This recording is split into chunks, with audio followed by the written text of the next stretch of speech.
Meus amigos e amigas apaixonados por cada detalhe, cada lágrima e cada fofoca das nossas amadas novelas, preparem os seus corações, os seus lenços e segurem firmes nas cadeiras, porque o capítulo que eu vou narrar hoje é um verdadeiro terremoto emocional que vai abalar as estruturas de toda a sociedade cafieira. Nós estamos diante de uma surpresa chocante que vai varrer do mapa a paz da família de Gumersindo, trazendo à tona segredos inconfessáveis enterrados no passado escuro das fazendas. Uma tragédia iminente paira sobre o casamento de Maria do Socorro, que verá seu mundo perfeito, construído com tanta submissão, desmoronar ao dar de cara com o fruto de uma traição imperdoável nas ruas de São Paulo. E quando o grande barão do café for encostado na parede, entre a cruz e a espada, ele será forçado a tomar uma decisão difícil, uma escolha que mudará para sempre o destino de todos e o fará cruzar a linha da moralidade de uma vez por todas, assumir um filho bastardo e transformar uma antiga escrava em sua amante oficial debaixo do nariz da alta sociedade. Antes da gente mergulhar de cabeça nessa história que está cheia de tensão, suor, lágrimas e um escândalo sem precedentes, eu já peço aquele favorzinho que é a alma do nosso canal. Cliquem no joinha agora mesmo.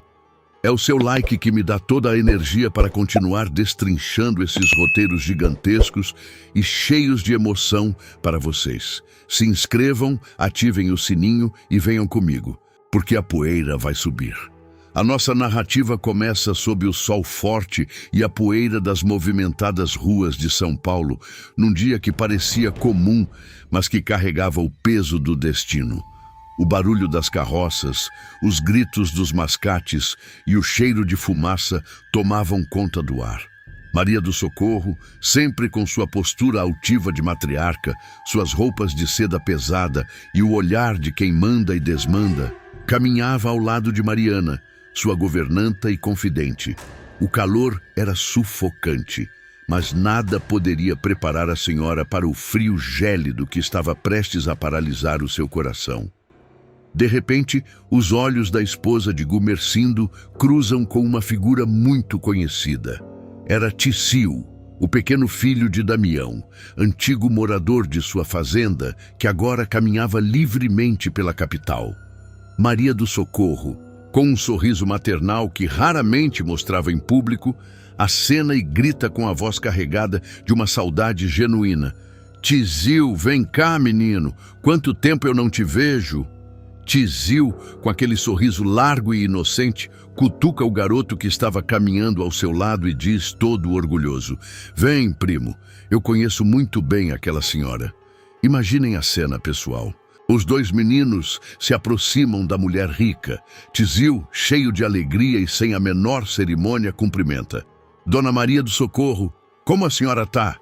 Ela, ainda sorrindo, ajeita o xale nos ombros e responde com doçura: Muito bem, menino. E você? Mas a alegria durou apenas um suspiro. O sorriso de Maria do Socorro congela e morre no exato momento em que seus olhos deixam o rosto de Ticio e pousam no outro garoto, o tal primo. O mundo ao redor pareceu ficar mudo. O arrepio subiu pela espinha da matriarca como um choque elétrico. O garoto, José Alceu, tinha os olhos escuros e penetrantes, a postura reta, o maxilar desenhado. Era a cópia exata, cuspida e escarrada, de Gumersindo na sua juventude. A semelhança era tão brutal, tão inegável, que Maria sentiu o chão de paralelepípedos desaparecer sob seus pés. O estômago embrulhou e a respiração falhou. Com a voz trêmula, o rosto perdendo completamente a cor, ela questiona, quase num sussurro apavorado: Quem? Quem é esse menino? Tizio, na sua inocência que corta como uma navalha, responde simplesmente: Ele é meu primo. José Alceu a cumprimenta educadamente, mas Maria do Socorro não consegue articular uma única palavra para responder. O pânico estava estampado em seu rosto pálido e suado. Tizil, estranhando a reação estranha da senhora que sempre fora tão amável, pergunta com o senho franzido: "A senhora tá bem?" Maria engole em seco, tentando puxar o ar que faltava nos pulmões. Força os músculos do rosto para tentar disfarçar o abalo sísmico que sofria por dentro e mente descaradamente: "Sim, claro que sim. Eu só." Antes que ela pudesse inventar uma desculpa, José Alceu puxa o primo pelo braço, apressado. "Vamos, primo. A mãe tá esperando." Os dois viram as costas e somem no meio da multidão barulhenta, deixando para trás uma mulher devastada por um fantasma de carne e osso. Mariana, que observava tudo a poucos passos de distância com os olhos arregalados, sentindo a energia pesada e a tensão que emanava da patroa, se aproxima devagar e pergunta com muita cautela: "A senhora está bem, Dona Maria? Parece que viu um fantasma." Maria do Socorro fecha os olhos por um instante, respira fundo, tentando controlar o tremor incontrolável em suas mãos, e sussurra com a voz embargada pela amargura e pelo medo: "Eu espero que não, Mariana." A governanta insiste, consumida pela curiosidade: "O que tem de errado com aquele menino?" Maria, virando o rosto para esconder as lágrimas de raiva que começavam a queimar seus olhos, responde secamente, tentando encerrar o assunto: "Não é nada, é só que ele me lembra uma pessoa que eu quero esquecer que existiu." Sem dizer mais nenhuma palavra, ela vira as costas e volta a caminhar a passos largos e duros em direção à mansão, enquanto Mariana fica para trás, murmurando para si mesma, confusa: "De quem será que ela está falando?" A noite cai sobre a luxuosa mansão da família, mas para Maria do Socorro, a escuridão não traz descanso algum. O silêncio da casa era cortado apenas pelo som do vento nas janelas, um som lúgubre que combinava perfeitamente com a tempestade de pensamentos que acontecia dentro de sua cabeça. Ela estava sentada na beirada da imensa cama de casal, olhando fixamente para o nada, com as mãos entrelaçadas sobre o colo tenso. No espelho, a imagem da dúvida a atormentava. "Não, meu Deus, não, não pode ser. E se ele for filho do Gumercindo?" Sussurrava ela para o próprio reflexo, apavorada com a constatação. Gumercindo, percebendo a energia pesada que pairava na casa desde o entardecer, entra devagar no quarto, com o senho franzido de profunda preocupação. Mais cedo, ele já havia perguntado a Mariana e a Rosana o que havia acontecido, pois a esposa estava irreconhecível, e a desculpa do encontro com o menino Tizil não o havia convencido em nada. Ele se aproxima da esposa e pergunta com a voz grave e autoritária: "Maria do Socorro, o que está acontecendo com você?" Ela leva um pequeno susto com a interrupção de seus pensamentos, levanta-se rapidamente, ajeita a camisola e tenta vestir sua armadura de ferro. "Não está acontecendo nada, senhor meu marido. Eu estou muito bem." Gumercindo, que conhece a esposa melhor do que as palmas de suas próprias mãos, estreita os olhos, extremamente desconfiado. "Muito bem, porque não é isso que parece. Você está nervosa desde que encontrou aquele menino na rua." A menção do menino é como um gatilho engatilhado disparando na mente dela. Maria se coloca na defensiva, os olhos faiscando. "Eu já disse que não foi nada." Gumercindo aperta o cerco sem dar trégua. "O Tizil falou alguma coisa para você?" Ela responde rápido demais, o tom de voz esganiçado denunciando a mentira. "Não, não, ele não disse nada, absolutamente nada." O nervosismo a denunciava por completo. Gumercindo a observa por longos segundos, tentando ler os segredos escondidos naquelas rugas de preocupação. "Então, por que você está assim?" insiste ele, implacável. Maria vira o rosto, caminhando até a janela, dando as costas para o homem que ela amava e temia. "Porque eu estou cansada, meu marido. Só isso. Agora, por favor, me deixe descansar." Sabendo que não arrancaria a verdade à força naquela noite, Gumersindo suspira pesadamente, sai do quarto e decide que iria investigar essa história por conta própria, logo ao amanhecer. E é aí, meus amigos, que a ironia do destino começa a trançar os fios dessa tragédia familiar com maestria.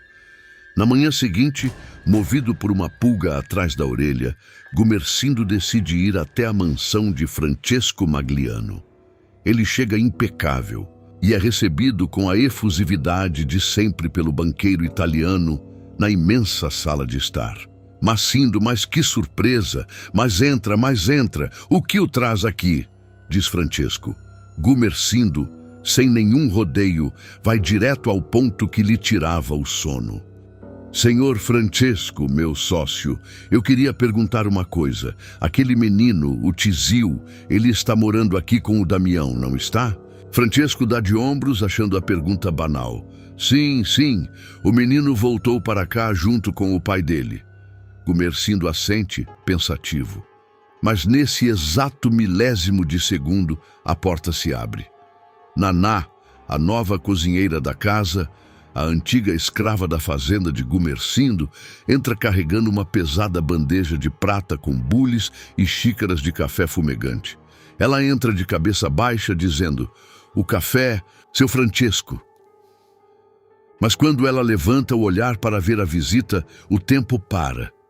O sangue foge completamente do rosto negro de Naná. As mãos calejadas começam a tremer incontrolavelmente. A bandeja de prata escorrega. O estrondo é ensurdecedor. As xícaras de porcelana fina se espatifam no chão em 1000 pedaços. Os dois homens pulam das poltronas. Gumersindo arregala os olhos, as pernas bambas, a respiração presa e sussurra atônito, Naná. O terror nos olhos dela é absoluto. Sem dizer uma palavra, Naná vira as costas e sai correndo alucinada como se fugisse do próprio diabo. Francesco, sem entender nada daquele teatro, grita confuso. Mas o que foi isso? Mas você conhece ela? Gumersindo desaba na poltrona e confessa o pecado que guardou por décadas a fio. Conheço. Eu tive um caso com ela há muitos anos atrás, quando ela ainda era minha escrava na minha fazenda. Francesco fica chocado. Mas um caso?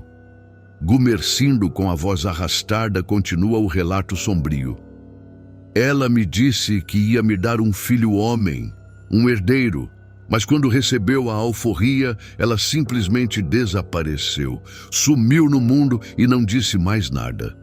A semente da verdade estava plantada, mas enquanto Gumersindo juntava as peças, a sua esposa, consumida pelo ciúme, agia. Maria do Socorro acordou cedo e mandou Mariana ir até a rua e arrastar Tizio e o tal primo para dentro de sua casa. Quando os dois garotos entram na sala, o coração de Maria quase sai pela boca. Ela força um sorriso amarelo e começa o interrogatório. Qual é o seu nome, menino?